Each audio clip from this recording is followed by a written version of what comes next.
রাজ্য সরকার প্রথম দিন থেকেই আরজিকর কাণ্ডে যখন ওই তরুণী ডাক্তার তিনি ধর্ষিত এবং খুন হলেন, তারপরে প্রথম দিন থেকেই রাজ্য সরকার ডাক্তারদের সঙ্গে একটা অ্যাডভার্সারিয়াল অবস্থানে গিয়েছিল, প্রতিদ্বন্দ্বিতামূলক বিরোধিতামূলক অবস্থানে গিয়েছিল।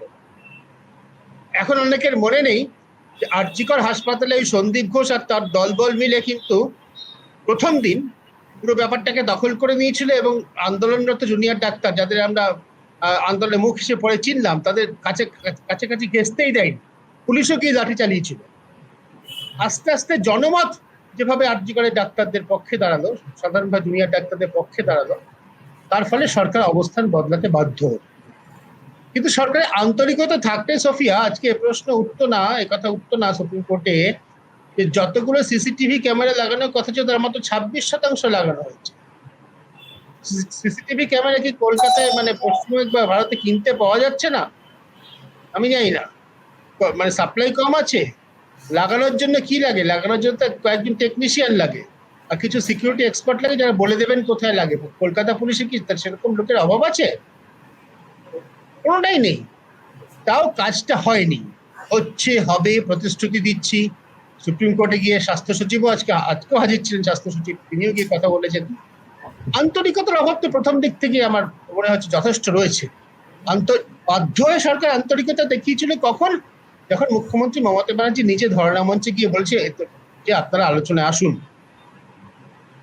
সত্যিকারে আন্তরিকতা থাকলে ওই লাইভ স্ট্রিমিংও করতে দিতে পারতো সরকার, যে আলোচনার কথা প্রথম দিন জুনিয়র ডাক্তাররা চেয়েছিল, তো যে কোনো দাবি মেনে নেওয়া যেত। আন্তরিকতা নেই, সরকার প্রবল জনমতের চাপে বাধ্য হয়েছে একটু এক কদম পিছিয়ে পড়তে। তাও সরকারের এখন খুব আশা যে এই পুজো এসে গিয়েছে, এই সুবাদে মানুষ সবকিছু ভুলে যাবেন এবং আগের মতো সমস্ত মানে যথাপূর্বং তথাপরং পরিস্থিতি ফিরে আসবে, এটা সরকারের খুব আশা। কিন্তু সরকারের আন্তরিকতা আছে আমি মনে করি না, মনে করার কোনো কারণ লক্ষণ এখনো পর্যন্ত আমি দেখছি। যেটা তুমি বললে শেষ করছি, তুমি বললে যদি থাকতো জুনিয়র ডাক্তারদের যে সমস্ত পদাধিকারীর বিরুদ্ধে অভিযোগ, আজকেও সেই পদে থেকে সেই কাজ করে যেতে পারতেন না, তাই না? ডাক্তারদের কথা বলছি। হ্যাঁ, এবার বোঝো তো, তার মানে 50 দিন পরে we are back to square one. Sandip Ghosh নিজে বেশ নাটকীয়তার সঙ্গে যথাসম্ভব বিষণ্ণ মুখ করে বলেছেন আমার মেয়ের মতো কেউ মারা গেছে, আমি পদত্যাগ করছি।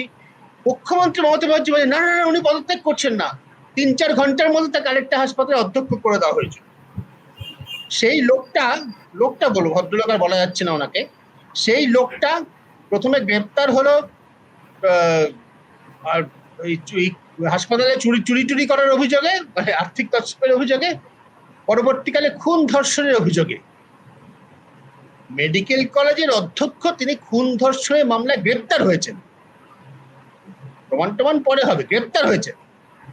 এরপরেই তো সরকারের লজ্জায় অধোবদন হয়ে বলা উচিত ছিল এই ধরনের সমস্ত লোকের সঙ্গে আমরা সম্পর্ক ছিন্ন করছি, করা তো হলো না।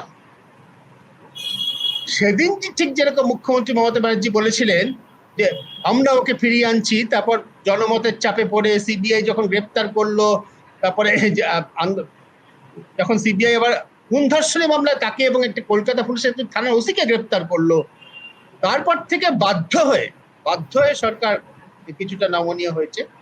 কিন্তু আন্তরিকতার তো একেবারেই কোনো লক্ষণ দেখা যাচ্ছে না। আর ওই যে 4-5 জন যাদের কথা বলা হচ্ছে, এখনো ডাক্তার যাদের সম্পর্কে অভিযোগ করছেন, অনেক আগেই সরিয়ে দেওয়া উচিত ছিল। অভিযোগ উঠেছে এটাই তো যথেষ্ট। একজন আমরা যখন লেখাপড়া করেছি, তুমিও করেছো মানে আমাদের থেকে একটু জুনিয়র হলো, আমরা কল্পনা করতে পারতাম যে মাস্টার মশাই ছাত্রর থেকে পাস করানোর জন্য টাকা চাইছে, আর টাকা নিয়ে পাস অনার্স দিয়ে দিচ্ছে, ভালো নম্বর দিয়ে দিচ্ছে এবং ভয় দেখাচ্ছে টাকা না দিলে ফেল করিয়ে দেবো।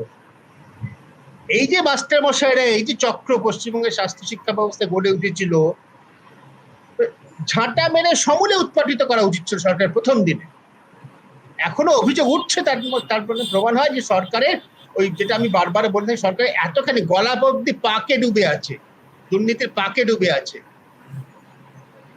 কোনো মতে হাঁচড় পাচড় করে সুপ্রিম কোর্টের নির্দেশে 2-1টা কাজ করছে, কিন্তু আসল যে লোকগুলোর উপর এতদিন ভরসা করেছি, এতদিন যারা নানা রকম অন্যায় অপরাধ করে শাসক দলকে সাহায্য করেছে তাদের সরাসরি ছেঁটেও ফেলতে পারছে।